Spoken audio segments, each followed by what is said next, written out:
venons de faire avec la délégation Île-de-France. C'est le premier rendez-vous avec les différents partenaires avec lesquels on peut travailler de façon tout à fait régulière, voire ceux avec qui on souhaiterait travailler sur l'Île-de-France. On a l'impression que c'est un territoire effectivement qui est très urbain, très dense. Au final, il ne l'est pas tant que ça parce qu'on est sur une région qui est extrêmement variée. C'est un des départements les plus jeunes de France, mais on va avoir un vieillissement important de la population dans les prochaines années. La première attente qu'on peut avoir vis-à-vis de la FEPEM et des employeurs particuliers, c'est de nous faire connaître leurs besoins, aussi bien en termes quantitatifs que qualitatifs, puisque notre rôle sera après de former les gens correctement. Deuxième attente, évidemment, c'est de recruter les personnes une fois qu'elles auront été formées. Et une dernière attente, c'est d'accompagner les particuliers employeurs pour améliorer les conditions de travail des salariés qui sont recrutés et faire en sorte que le secteur soit plus attractif.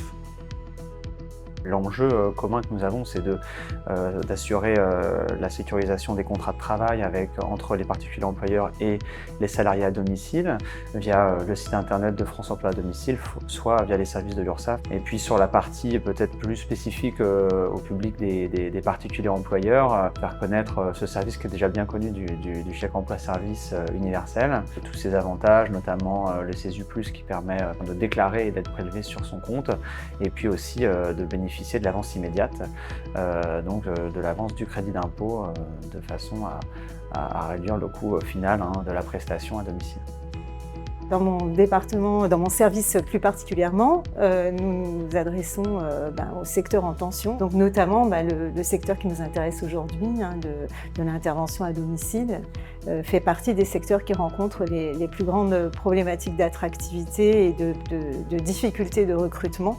Pour répondre à toutes ces difficultés de recrutement, eh bien, nous nous entourons des acteurs clés de chaque secteur, la FEPEM, Hyperia, et donc nous avons conclu une convention avec eux en avril 2023 qui permet donc de travailler ensemble sur plusieurs axes. À Comme à la maison, on accueille principalement des assistantes de vie, donc qui s'occupent des personnes âgées et des personnes en situation de handicap. Le plus important aujourd'hui reste la revalorisation de leur métier. Comme à la maison est un lieu d'accueil qui existe depuis septembre 2019. Sa grande particularité, c'est que c'est un lieu unique en France.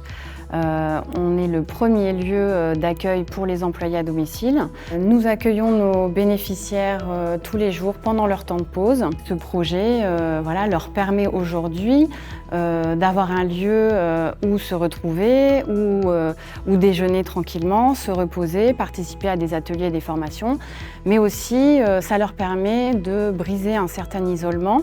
Alors, les actions qu'on peut mettre en place avec la FEPEM et France Emploi Domicile sont surtout tournées autour de la découverte des métiers du domicile. On a organisé en octobre dernier un escape game au sein de Comme à la maison et c'était un moment convivial et ludique pour mieux connaître ce secteur et mieux connaître les spécificités de l'emploi de particulier à particulier.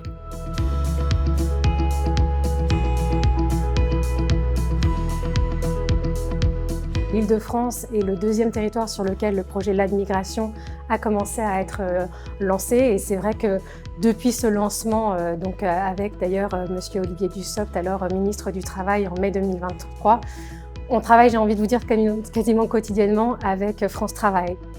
Là, il y a une action expérimentale très intéressante, le LADmigration, qui permet donc de former des personnes à la fois sur l'acquisition de la langue française ou la consolidation de leurs connaissances linguistiques, mais aussi sur la citoyenneté, la maîtrise des codes sociaux et culturels, et puis bien sûr les compétences techniques. J'ai envie de vous parler aussi, par exemple, du département du Val d'Oise et de la Seine-Saint-Denis, qui ont été très attentifs et d'ailleurs tout à fait positifs sur les retours qu'on peut avoir avec eux quant au conventionnement qu'on a déjà mis en place. Mais à l'issue de notre rendez-vous, j'ai tout de suite le département du 93 et la DRIETS du 93 qui viennent nous voir en disant « Dis donc, on a entendu parler du LADmigration.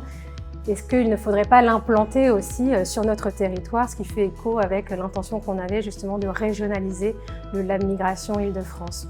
Donc ça, ce sont de très belles perspectives.